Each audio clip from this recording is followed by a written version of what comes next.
Odell Barnes. 22.5. I guess, What part of Colorado is that?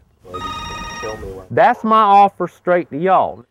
Odell Barnes has gotten rich selling houses, lots and lots of houses, nearly all of them houses in foreclosure. 7,500. A lot has happened since we first met Barnes last year, the man some call the foreclosure king. He was buying foreclosed properties in bulk from banks and selling them at big profit to investors from his front porch in South Carolina with his cell phone. All right, thank you. Bye. I do most of my buying from right here or playing around. I do whatever I want to do. If I want to go fishing, I go fishing. As long as I have a cell phone and a computer, I'm happy. If I don't catch this, they're going to keep doing it. Hello? But now the business has gotten too frenetic for that. Uh-oh.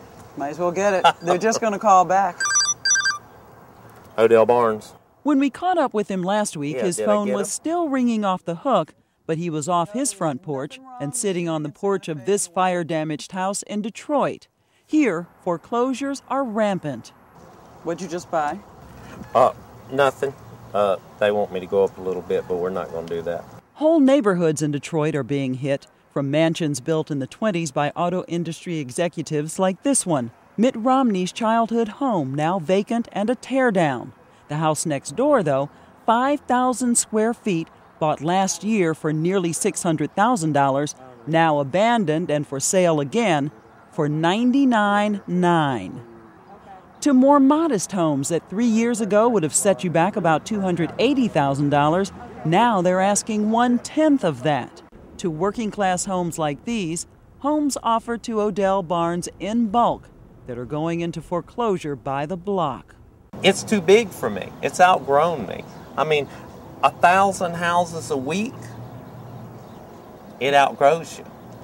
Can't do business from your front porch like you used to, huh? No, ma'am. I've had to sit with you in Detroit.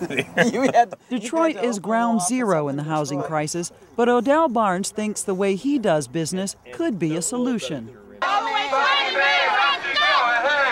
Over the past year, banks and mortgage insurer Fannie Mae have been dumping ever larger pools of foreclosed houses on Barnes from all across the country.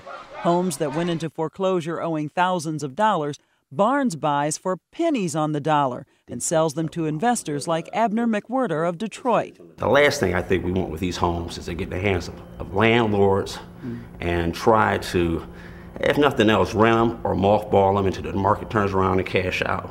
We really don't need that as a community right now. What's unreal? I asked him how many he bought in the package. He bought this, and how many was it? It was roughly over 100. Mm-hmm.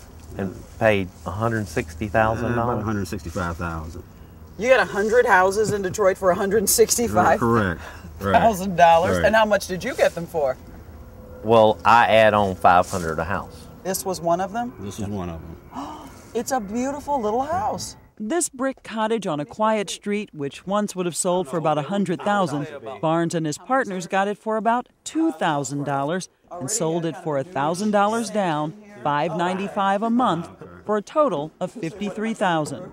First off, how we determine a house, the price of a house is when my sign people get there, they ask the neighbors how much things rent for in that neighborhood.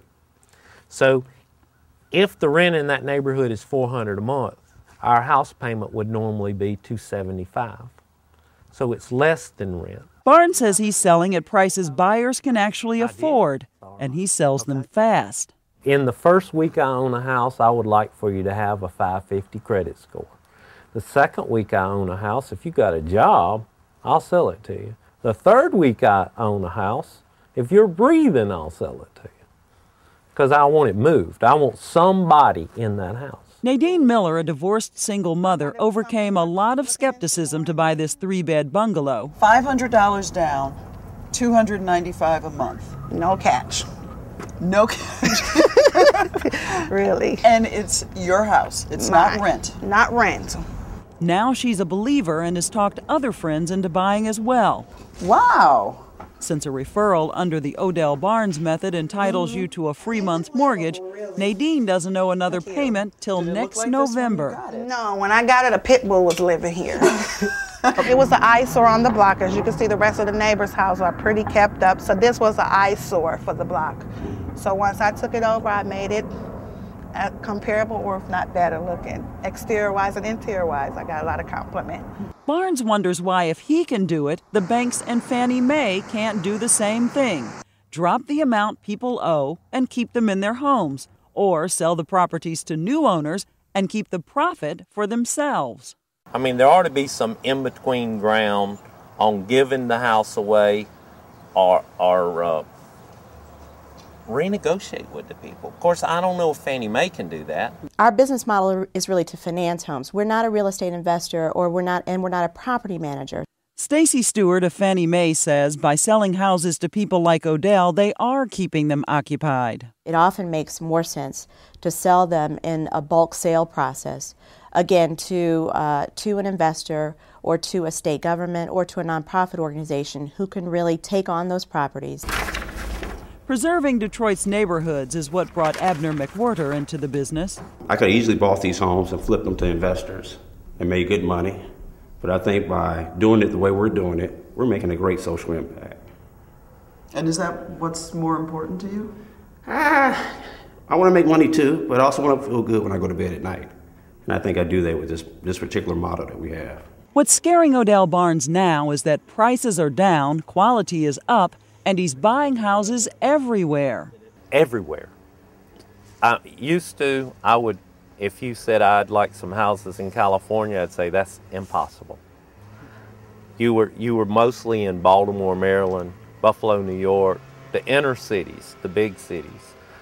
Not now. You can buy them everywhere.